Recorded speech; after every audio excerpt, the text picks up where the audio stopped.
Chapter 8. Chief of Police Brian Irons was standing in one of his private corridors, trying to catch his breath, when he felt the shuddering impact rumble through the building. He heard it too, heard something, a distant splintering sound, heavy and abrupt. The roof, he thought distantly. Something on the roof. He didn't bother following the thought to any kind of conclusion. Whatever had happened, it couldn't make things any worse. Irons pushed away from the stone wall with one well-padded hip, hefting Beverly as gently as he could. They'd be at the elevator in a moment. Then there was just the short walk to his office. He could rest there, and then... And then? That's the question, isn't it? And then what? Beverly didn't answer. Her perfect features remained still and silent, her eyes closed. But she seemed to nestle closer to him, her long, slender body curling against his chest. It was his imagination, surely. Beverly Harris, the mayor's daughter, youthful, stunning Beverly, who had so often haunted his guilty dreams with her blonde beauty. Irons hugged her closer and continued toward the elevator, trying not to let his exhaustion show in case she woke up. By the time he reached the lift, his back and arms were aching. He probably should have left her in his private hobby room, the room he'd always thought of as a sanctuary. It was quiet there, and probably one of the safest areas in the station. But when he decided to go to the office to collect his journal and a few personal items, he found that he simply couldn't stand to leave her behind. She looked so vulnerable, so innocent. He promised Harris that he would watch out for her.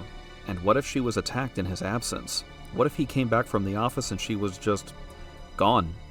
Gone like everything else. A decade of work. Networking, making the connections, careful positioning, all of it. Just like that. Irons lowered her to the cold floor and opened the elevator gate, trying desperately not to think about all that he'd lost. Beverly was the most important thing now. Going to keep you safe, he murmured. And did one corner of that perfect mouth rise slightly? Did she know she was safe? That Uncle Brian was going to take care of her?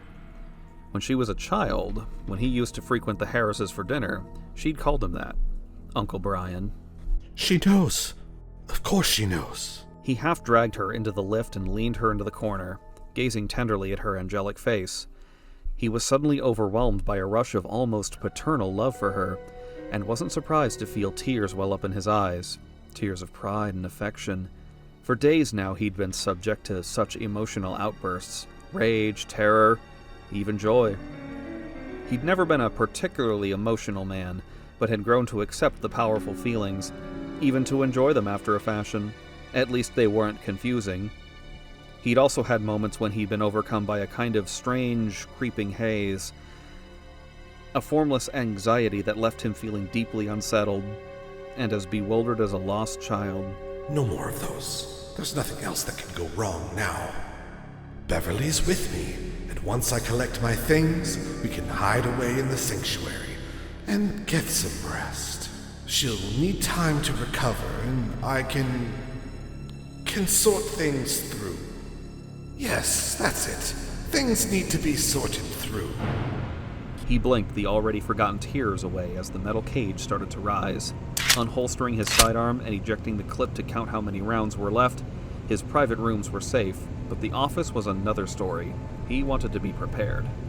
The elevator came to a stop, and Irons propped open the gate with one leg before lifting the girl, grunting with the exertion. He carried her as he would have carried a sleeping child, her cool, smooth body limp in his arms, her head rolled back and wobbling as he walked. He'd picked her up awkwardly, and her white gown had hiked up, exposing the tight, creamy skin of her thighs. Irons forced his gaze away, concentrating on the panel controls that opened the wall into his office. Whatever harmless fantasies he'd had before, she was his responsibility now. He was her protector, her white knight.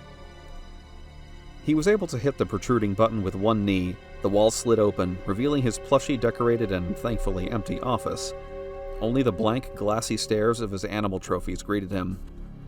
The massive walnut desk that he'd had imported from Italy was right in front of him, and his stamina was going fast. Beverly was a petite woman, but he wasn't in shape the way he used to be. He quickly laid her on the desk, pushing a cup of pencils to the floor with his elbow. There! He exhaled deeply, smiling down at her. She didn't smile back, but he sensed that she would be awake soon, like before.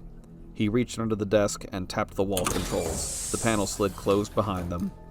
He'd been concerned when he'd first found her asleep next to Officer Scott in the back hall.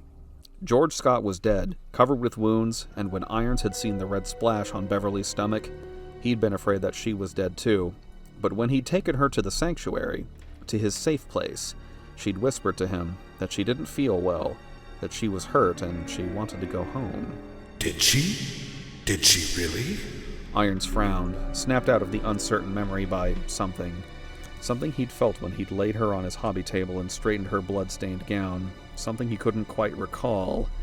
It hadn't seemed important at the time, but now, away from the hidden comforts of the sanctuary, it was nagging at him, reminding him that he had suffered one of those confused moments when he'd felt the cold, rubbery jelly of intestine beneath my fingers.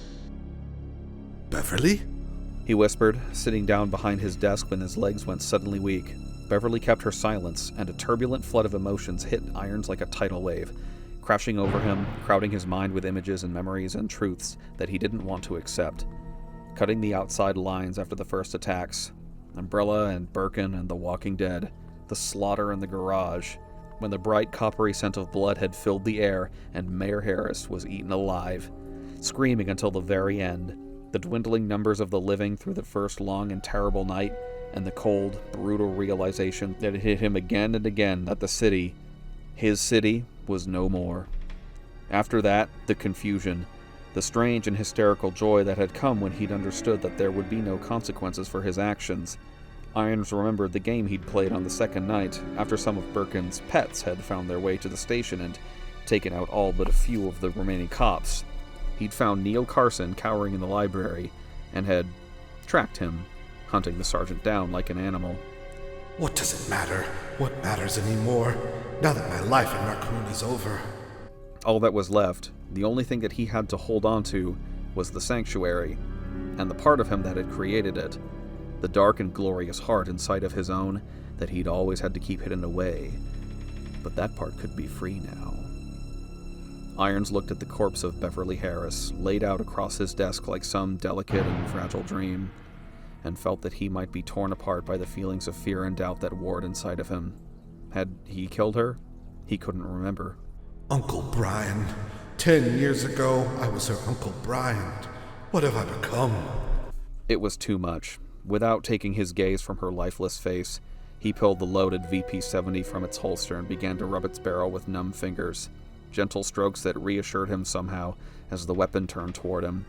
When the bore was pressed firmly against his soft belly, he felt that some kind of peace might be within reach.